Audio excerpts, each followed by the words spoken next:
QC. Welcome, Roly. I don't know how you got into telly. It's actually quite another story. I managed to crashing like that. I mean, crash right through a plate glass window. Well, I guess I went over and I woke up, lights, camera, action. I thought, well, I mean, naturally, I improvise. On to Oldie of the Week, Richard. Well, I've selected a 75-year-old actor, Bob MacDonald, who was playing the part of a corpse in a Joe Orton play, directed by his wife. And he kept falling asleep in the coffin on stage and snoring and disturbing the rest of the cast. So his wife sacked him. What about you, Edward? Well, yes. On an earlier programme, I told this panel the most interesting fact that a hedgehog going at full speed goes as fast as a greyhound, and you all said, what rubbish, we don't believe you. I didn't. Well, now, I'm happy to say I've had a letter on special hedgehog paper from a very nice lady of 76 who says, Dear Mr. Enfield, how could anybody not believe every word you say? I am amazed. I know a lot about hedgehogs, and I write in written support, though it shouldn't be necessary, by saying that hedgehogs certainly can run very fast, especially when dogs are after them. You will all think that's a forgery, but actually it's a perfectly genuine letter, and she is my Oldie of the Week. You let me read it, and it said, Dear Lovely. Yes, it did actually Didn't say, it? Dear Yeah. Lovely, Mr. Edward Enfield. I thought yeah. I'd suppress that bit, but she's a great favourite of mine. I here to tell you, the Tibetan hedgehog travels 120 miles per hour, well documented. Tibetan? I like that. I can pull it. It's gone. Like a blur. Roly, have you by any chance got an Oldie of the Week for us? But I did a little bit of research. I looked at this many times, and I came out of it. I anyone here will know him, Mick Jagger. I'm sad to say that Roly Birkin QC has to leave us now, so thank you very much.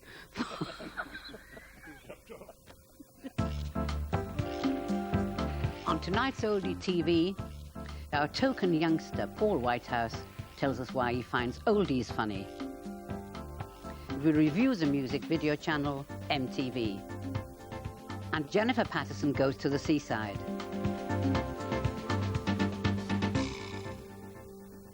Catchphrases used to be the most obtuse form of comedy, but there is one young comedian who has raised them to an art form.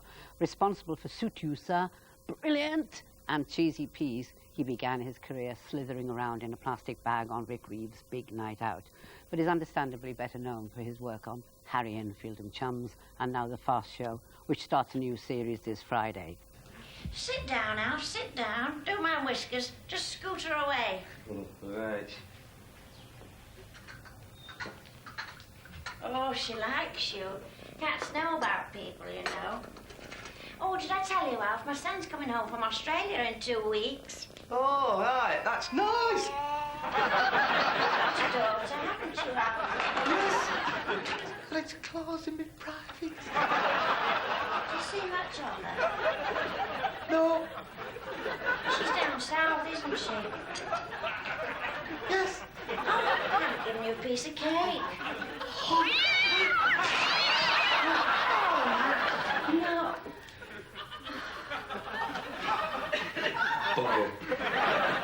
He is Paul Whitehouse. And I must say, you're very brave coming on this programme. Well, I'm not frightened of you. Well, Might be a them lot, but... why aren't you frightened of me, Paul? All right, I am. Right, good. I like being described as young. It's a long time since Well, I've you been are described. younger. Younger, right, OK.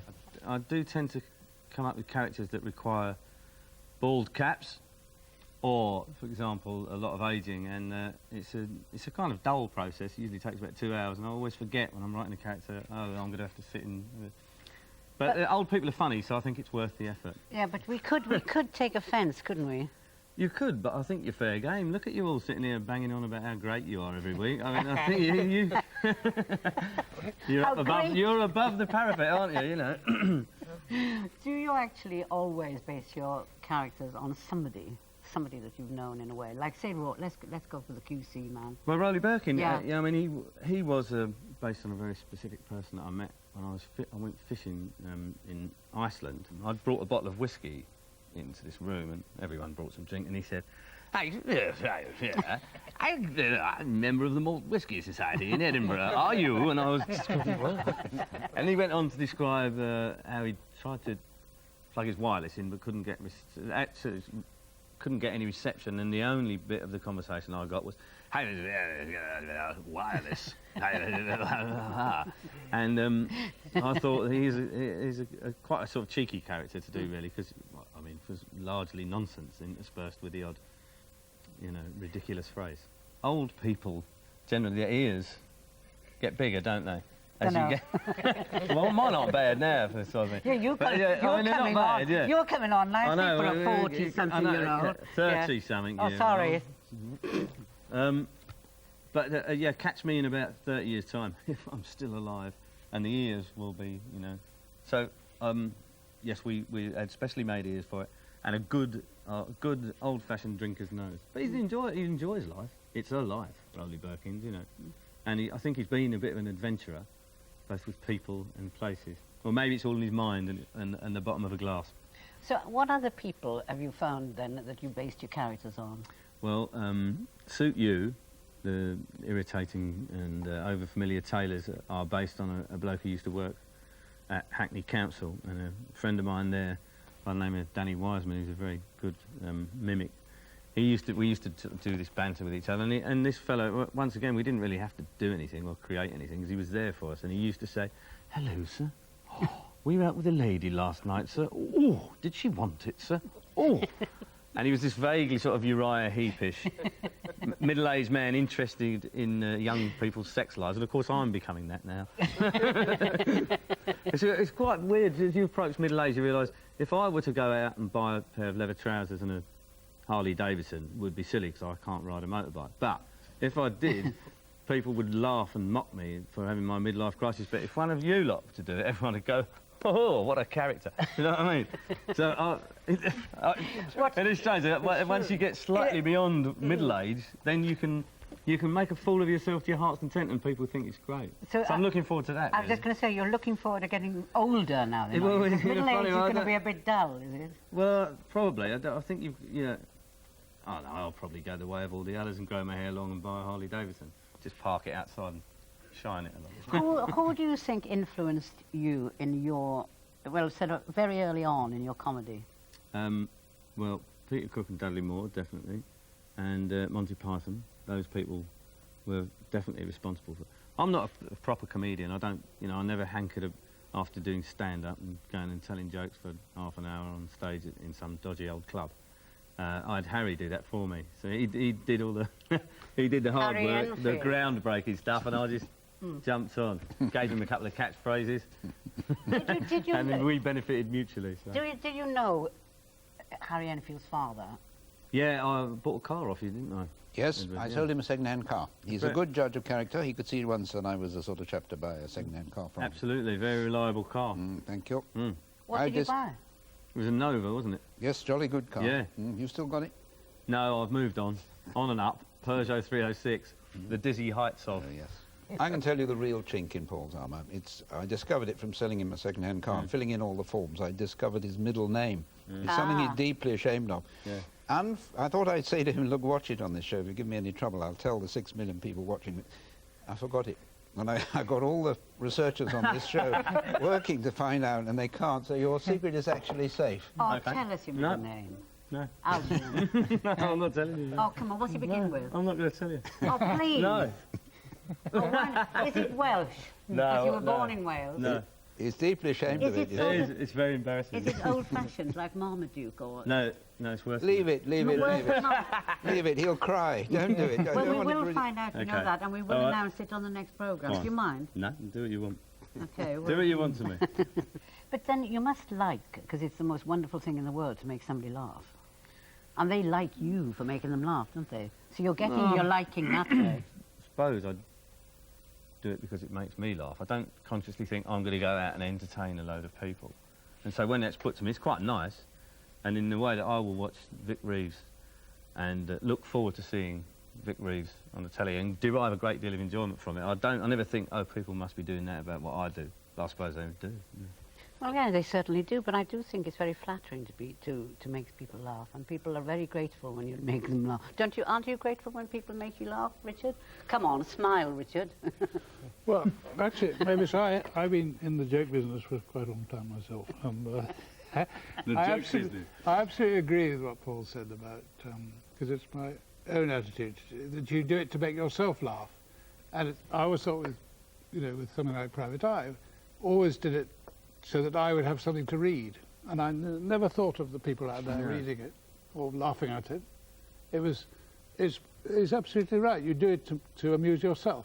And if you do it with that aim in mind and don't worry about your audience and what they might think or anything, then you'll be all right. I think it's absolutely true. Yeah, I think if you make a conscious effort to not do that, then I think that's when you're in trouble, because then you're writing, it actually becomes not a chore, because you do absolutely have to put some work into it, but I think you're probably then in danger of just churning it out rather than doing what appeals to you. I remember reading something about somebody who lived opposite Charles Dickens. They looked across the street and they would see this man throwing himself back in the chair and laughing and laughing. That's his own joke. Yes, as he wrote them. Yeah. 10 years ago, a new television channel was launched dedicated. I realised, actually, that as civilizations rise and fall, the coming one is going to be Afghanistan, because those Taliban chaps have got a very good idea. They smash all the television sets and they rip all the tapes out of motor cars, and they don't take drugs. They probably sell them, and they flog the people of their own who take them. And they're very tough. All they've got to do is sit still, and the rest of the world will poison itself with drugs and muck like that.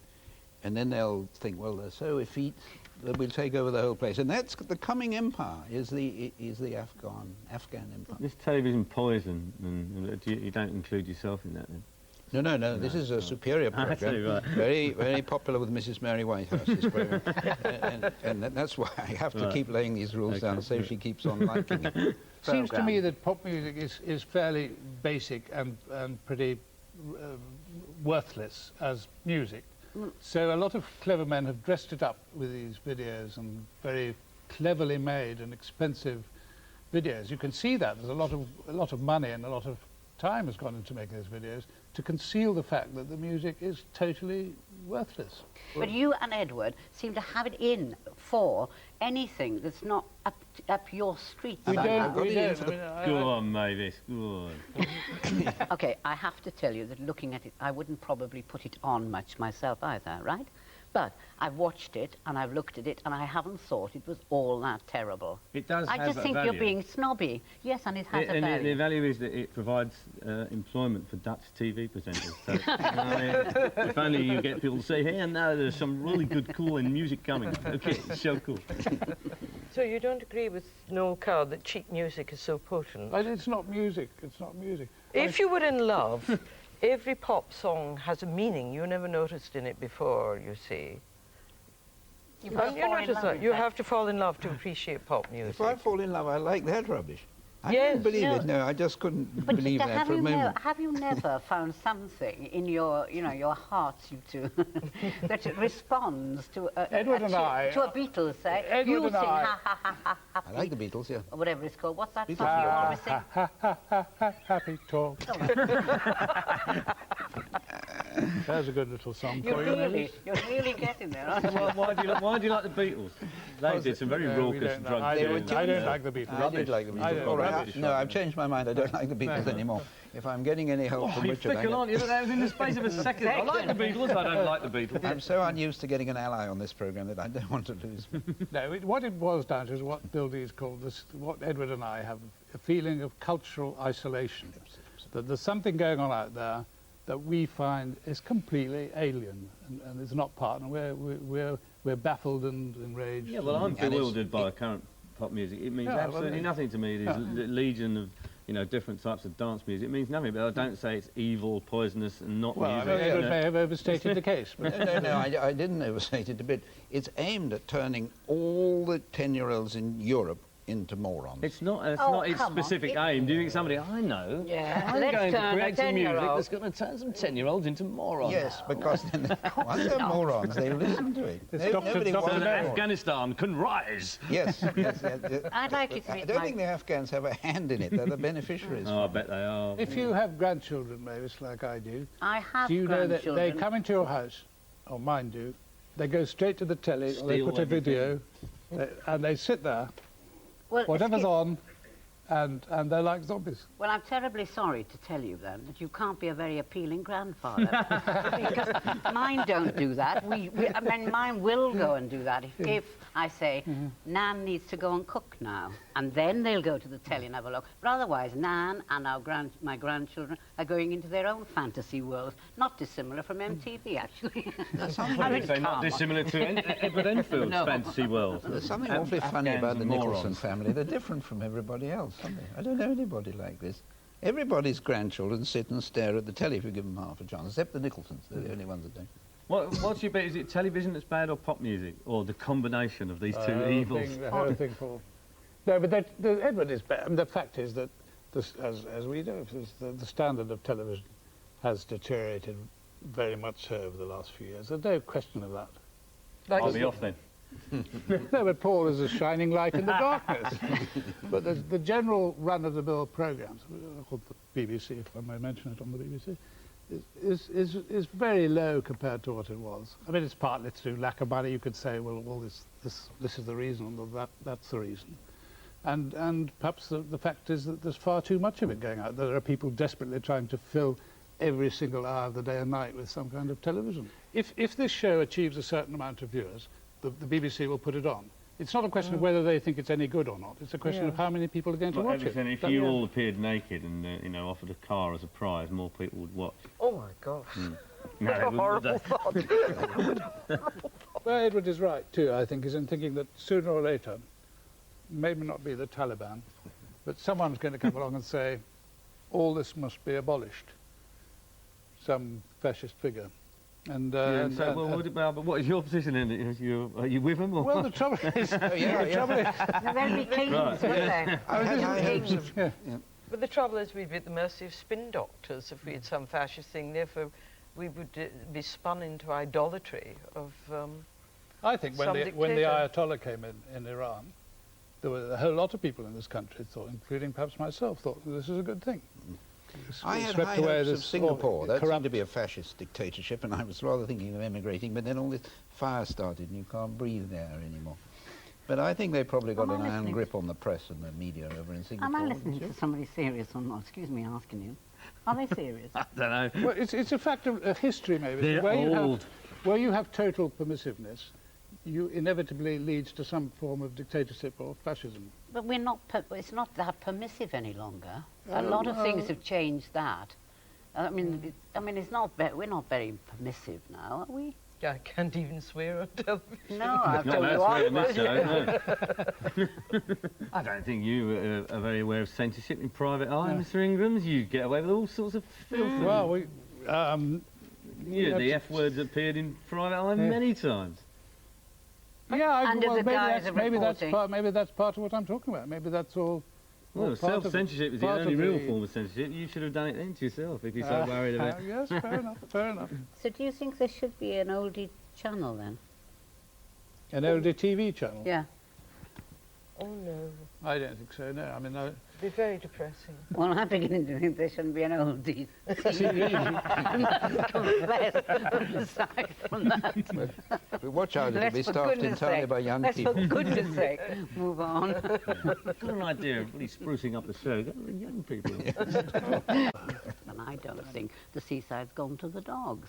Do you?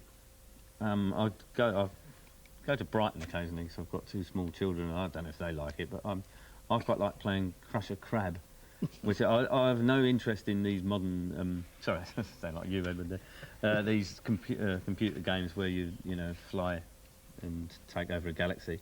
But Crusher Crab is quite a basic human response, it's an animal, it moves, you kill it. And these little crabs emerge from a shelter and you get to bash them with a mallet. It is a very satisfying game. It sounds jolly good fun, yes.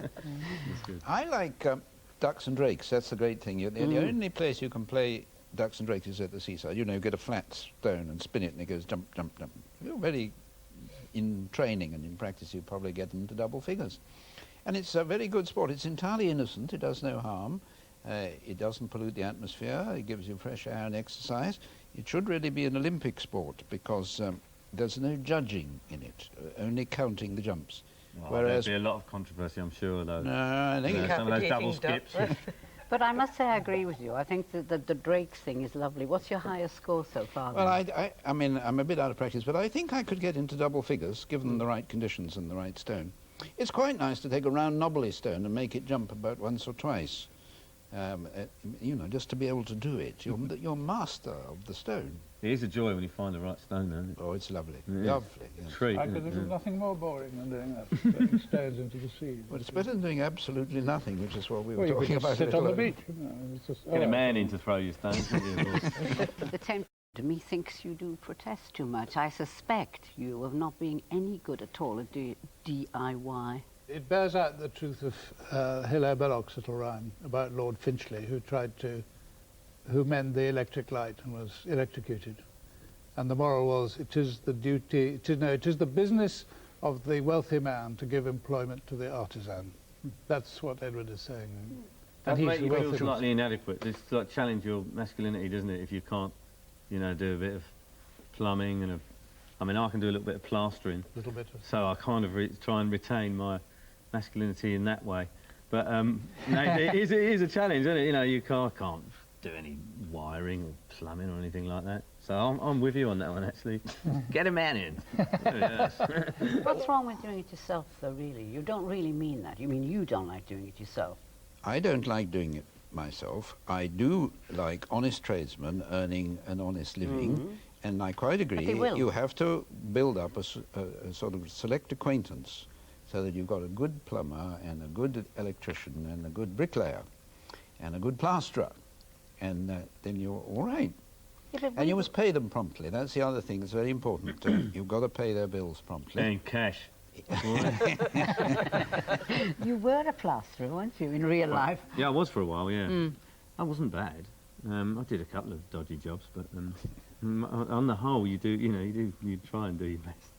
A couple of rough ones, though. Do you like it? In fact, once was described, I have to use a rude word again. Somebody did describe some bit of plastering I'd done. Well, it's as rough as a badger's arse. I don't know how he had knowledge of badgers' arses. There's nothing sexier, I don't think, than chaps doing work round the house, I have to say. Sexist remark, though. We object In to what it. way? Well, I think that the Black and Decker Or a man in his going Black and Decker. with his Which setting, hammer or...? no, on the screwing in Edward, screws into how could she get shells. away with screwing if I can't get away with I think I think it's wonderful. I think they're absolutely beautiful. I think you're all bonkers. There's Paul saying something that challenges your masculinity or some such rubbish. And you saying it's sexy. It's utter rubbish. It's just putting a screw in the wall. There's nothing either sexy or challenging in it. I think the body looks rather good doing it. I'm speak as I find. I'm sorry, Edward. Well, we like the Well, I sight do- of women doing the washing up. Maybe Well, okay, that's fine. That's Good. fine. I'm glad by you're me. allowed to say that. There are very good reasons for not employing tradesmen in your house. They wouldn't be safe. Couldn't turn their back on you for a minute. Why does sex come into all these discussions? It's supposed to be about painting and decorating. Don't you think we do look better, all of us, anyway? Well, I don't know. If you look at people as I do in the London Underground, you think what a terribly drab lot we are. Everyone's wearing sort of dark clothes and they look pretty miserable, I think. Of course, a lot of them are foreigners, tourists. But they're all very drab and they're all wearing dark clothes and looking miserable. Well, I don't know. Where am I? Why do I come to London and think everybody looks okie doke? And why do you They come look to awful London? in Wales, They I must have suppose.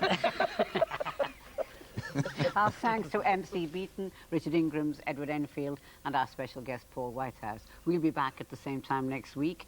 If you're still alive, good night.